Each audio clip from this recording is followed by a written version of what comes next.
It was a cold winter night in 2019. I was driving my semi-truck from southern New Jersey to Lafayette, Indiana. The trip was nearly 12 hours long. I'd already finished an 8-hour delivery and had gone straight into my next haul. The company was pushing hard to get the freight delivered on time, so stopping to rest wasn't really an option. The highway was almost completely empty. For miles, I didn't see another vehicle. The steady rumble of the engine and the endless darkness were my only company. After driving non-stop for hours, my eyelids started getting heavy. That's when I realized I'd just finished the last energy drink I had in the truck. At that exact moment, I spotted an old, isolated gas station sitting just off the highway. I slowly pulled my semi into the old gas station. The place felt wrong the moment I saw it. A broken sign was swaying gently, even though there wasn't a breath of wind. The entire building was swallowed by darkness. It looked as if no one had set foot there in years. Still, I was so exhausted that I figured there might be a vending machine or maybe a small convenience store still open inside. I walked up to the front door and gave it a gentle push. Without making a sound, it slowly swung open on its own. Inside, the silence was so complete that I could hear every breath I took. Then I noticed something. A faint blue light was flickering from a room at the very back of the store.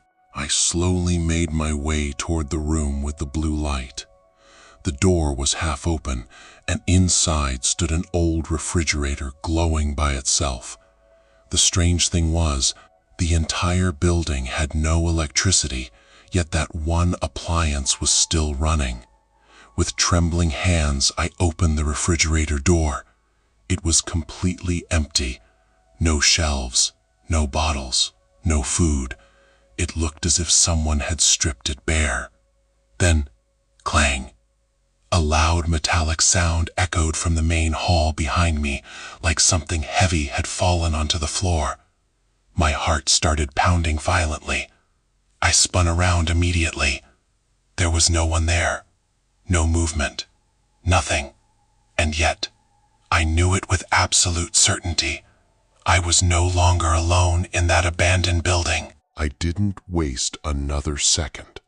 I shut the door to that room and hurried out of the building. The freezing night air gave me a brief sense of relief, but the uneasiness in my chest only grew stronger. I almost ran to a nearby convenience store that was still open, bought an energy drink, and rushed back to my semi. The moment I started the engine, my eyes drifted back toward the abandoned gas station.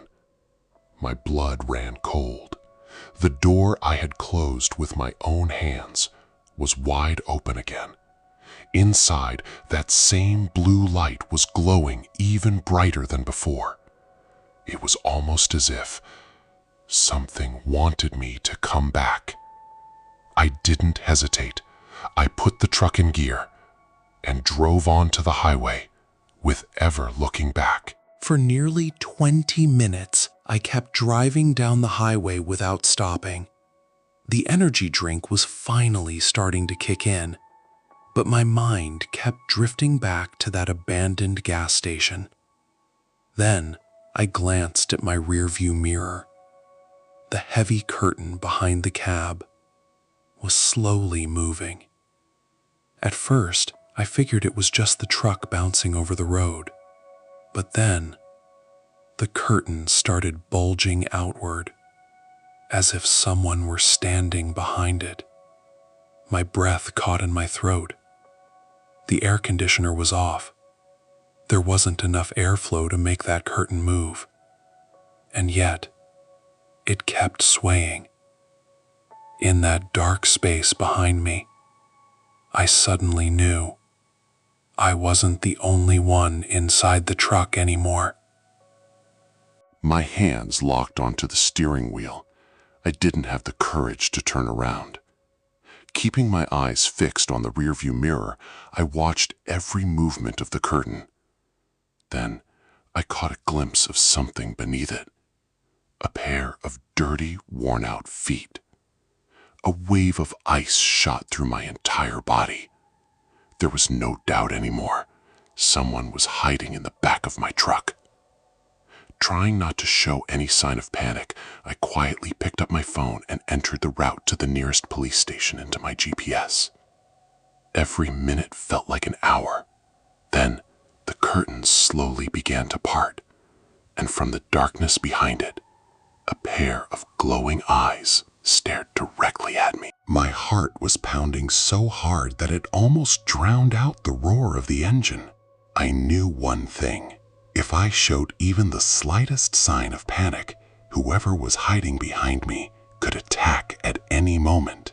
So I kept my speed steady and forced my eyes to stay on the road. Then I heard it, a faint whisper coming from the back of the truck. It sounded like 3 different people quietly talking to each other in a language I couldn't understand. A second later, something made a harsh scraping sound across the metal floor. My hands started trembling. The nearest police station was only a few minutes away, but I couldn't shake the feeling that I might not survive long enough to reach it. At last, I saw flashing blue and red lights glowing in the distance along the side of the highway. The police station was only moments away. Without wasting a second, I pulled my semi straight up to the front entrance, threw the door open, and sprinted outside. The officers on duty took one look at me and immediately ran over. Gasping for breath, I managed to say only one sentence. "There's someone hiding in my truck."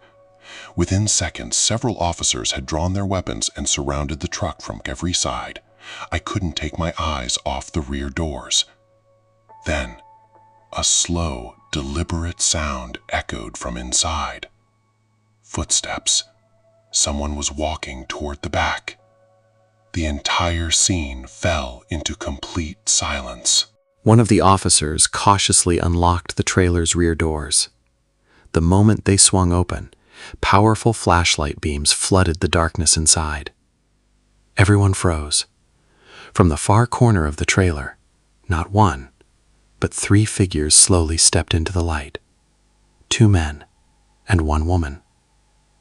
Their clothes were ripped and filthy, and they were wrapped in dirty, worn-out blankets. Their faces were so covered in grime that it was almost impossible to make out their features. But their eyes, they never blinked. They just stared directly at me. One of the officers immediately searched one of the men. A moment later, he pulled out 2 long switchblade knives hidden in the man's waistband. The instant the blades caught the light, an even heavier silence settled over the entire station. The 3 of them were handcuffed and escorted outside. But the strangest part was, not one of them said a single word.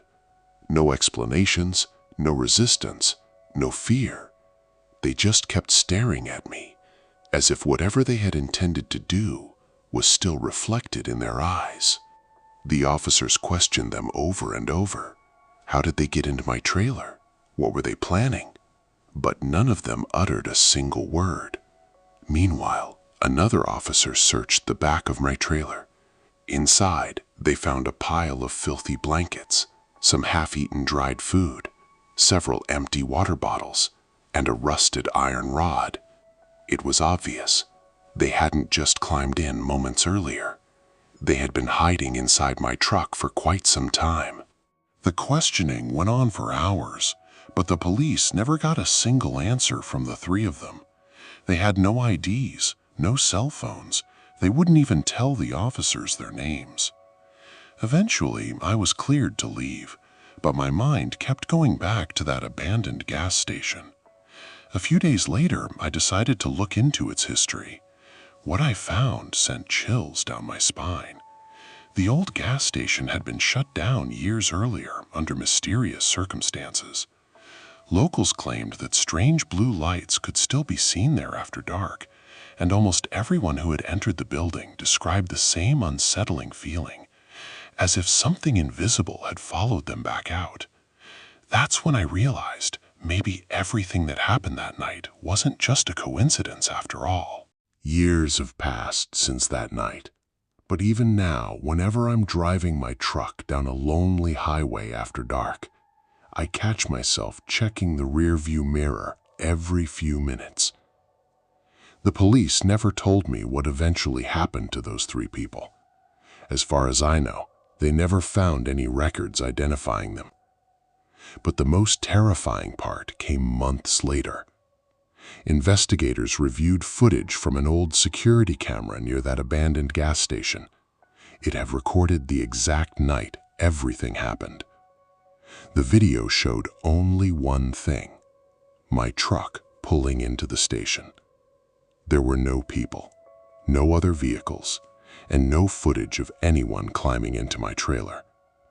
So if no one was ever seen getting inside, how did those 3 people end up in my truck? To this day, no one has an answer, and maybe no one ever will. If you enjoyed this terrifying journey, subscribe to Mr. Nightmare 2.0 and become part of our growing horror community. Sweet dreams, if you can sleep.